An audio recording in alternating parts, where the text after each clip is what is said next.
سلام علیکم، حالتون چطوره؟ خوبید؟ آقا من لباسمو تغییر دادم برای اینکه میخوام تو این بخش براتون از تنوع دادن حرف بزنم که چجوری ما میتونیم با تنوع دادن بیایم اون جذابیت رو زیادتر کنیم، چجوری میتونیم با تنوع دادن دلبری کنیم، دل طرف رو کلن ببریم. خب حالا این تنوع دادنه میتونه تو لباسمون باشه، میتونه توی شخصیتمون باشه، تو رابطمون تنوع بدیم.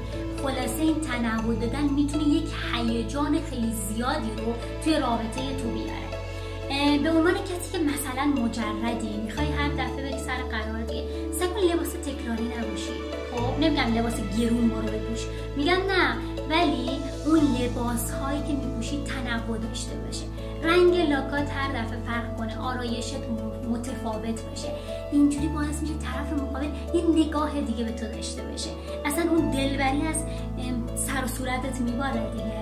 یه چیزی دیگه که خیلی باعث میشه تو دلبر بشی، خیلی باعث میشه دلبری کنی باش، موات. این موهایی که خدا بهت داده اینا برای اینه که باشون دلبری کنی و کلا طرف مقابل تو هلاک کنی به معنی واقعی.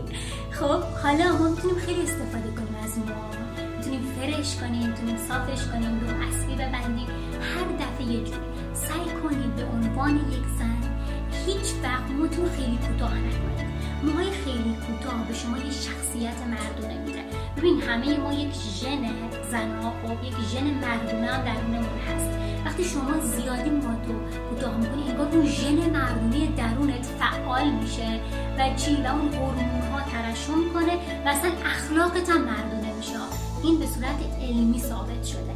پس چی؟ پس بیا اون موهاتو نه کوتاه نه بلند، یه چیز متعادل و خیلی قشنگ. خیلی به موهات رسیدگی کن لطفا. وقتی موهات قشنگ باشه ناخودآگاه تو اصلا دلبر میشی. دیدیم با موهامون وقتی میرقصیم، وقتی اصلا موهامون بیرون میذاریم چقدر همه چیز تغییر میکنه، چهرهمون تغییر میکنه و ظاهر به شدت میتونه مهم باشه دیگه برای طرف مقابلمون، برای خودمون. پس باید من بیام یک تنوعی رو بیارم توی زندگی. یه چیز دیگه که خیلی میتونست مهم باشه توی حالا تنوع دادن، میدونستی چیدمان خونه من هم میتونه من رو دلبرتر کنه.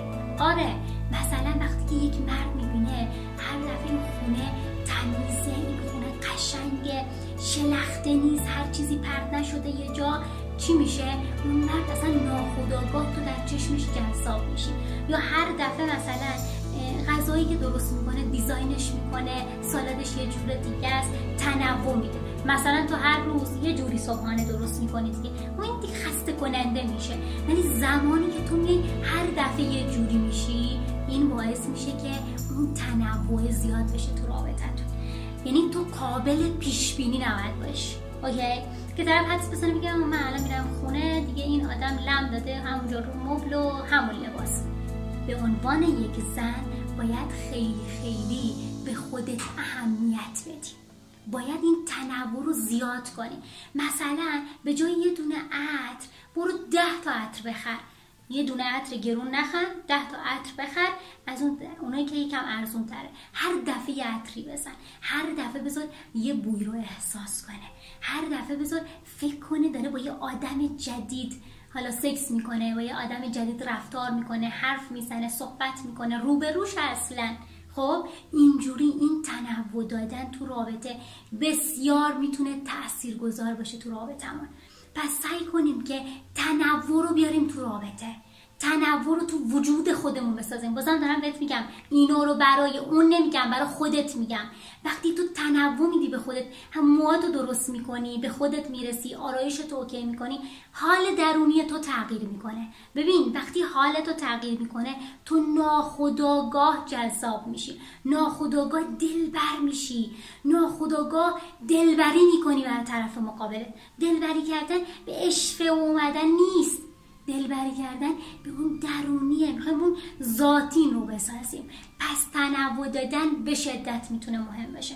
میتونه تو رابطه جنسیات لطفاً یک نواخت نباش. تو رابطه جنسیات سعی کن پوزیشن های مختلف یاد بگیری، سعی کن که چیزهای جدیدی رو یاد بگیری. این چیزهای جدید باعث میشه که چی؟ میشه یک رفتار جدید از طرف مقابلت ببینی، باعث میشه که طرف مقابلت هیجان بیشتری تو رابطه بذاره. پس چی؟ پس سعی کن که هم تو رابطه جنسیت، هم تو شخصیتت، هم تو رابطت کلهم بیای چیکار کنی؟ یک تنوع احساسی بدی. وقتی تنوع میدی اصلا حال خودت هم خوب میشه، نگاهت به خودت هم تغییر میکنه و لذت میبری. حالا ببین، همین که من به عنوان تو به عنوان مخاطب من هستی، داری منو میبینی، من رنگ لباسم تغییر میکنه، رنگ‌های شادتر و قشنگتری میپوشم، این حس خوبی به تو میده. پس ببین همون جوری هم میتونه برای شریک عاطفی تو خیلی خیلی بیشتر این رنگ‌ها تاثیر داشته باشه.